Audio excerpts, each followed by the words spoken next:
One of the most pervasive misunderstandings around evolution is the idea that evolution is somehow a random thing, that the variety of life that we see around us is the result of totally random processes.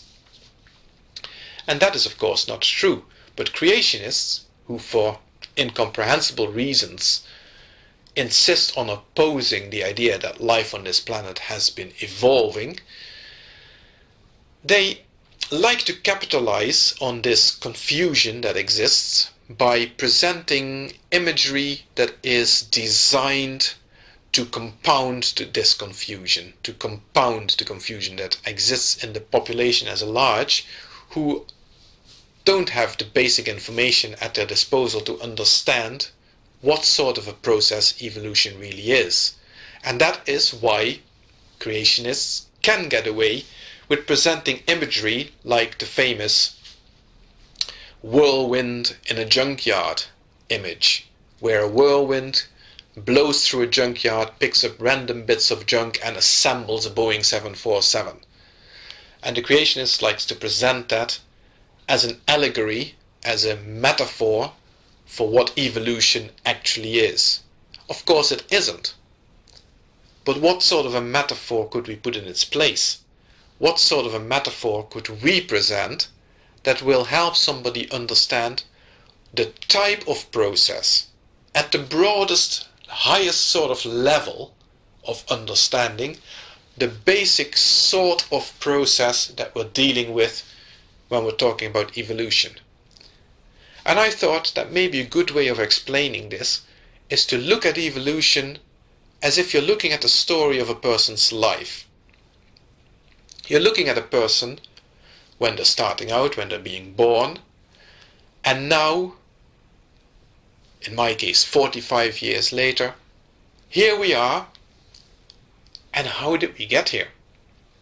If you look at the start point and the end point, it might seem almost unbelievable to think that that person who started under those circumstances over there may now be living in these circumstances over here. And if you simply look at the beginning and the end point, it may almost be impossible to think of a process, of a way of how the person could have gotten from here to there. But if we actually would be able to see that person's life, or if you are that person who's thinking about your own life, it doesn't seem to be so strange at all. If I think about my life, I was born in Holland, and now, 45 years later, here I am in Ireland. How did I get here? But if I think about my life, it's not so strange actually. I made a number of decisions that eventually led me to be here.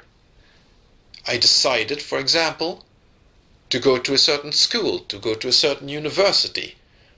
At the university to go study to the Dutch equivalent of a bachelor's degree, but then to start looking for a job.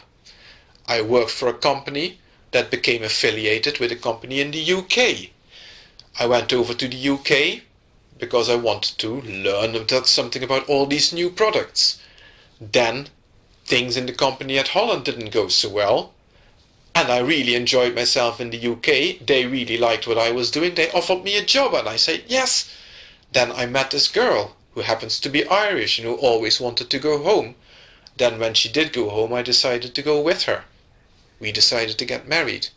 And now here I am. When I think about my life, when I think about all these little crossroads that I came to during my life, at each of them my decisions made sense, or I felt compelled to make one decision over another, but I could have made very different decisions, and if I had, things would be very different today.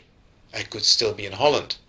I could be here under different circumstances. I could be in the UK. I could be somewhere else completely. I could be dead for all I know.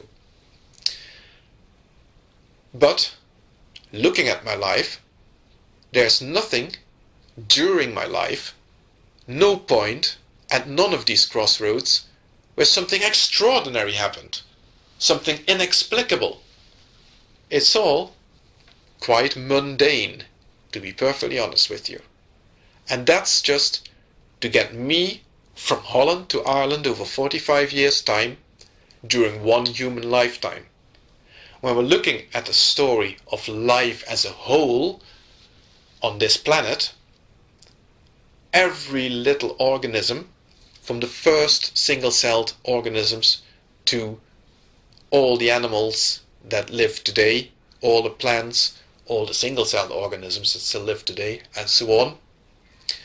Life itself, each of these little individuals, each of these organisms lived its life, came across its little crossroads, made its little decisions, whether they're conscious or not, went this way, that way, or the other, got separated, got stuck under different circumstances where different environmental pressures existed.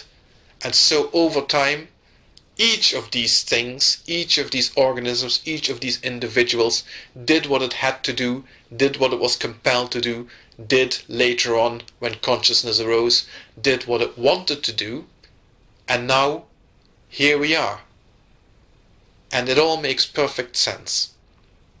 Now, if you want to know more about the details, about how it really happened, how the processes really work, then you need to start delving deeper. Then you need to start putting in the effort to make yourself familiar with the scientific jargon, with the scientific language, and so on. But at this very basic level, it's a good way of understanding how evolution actually works.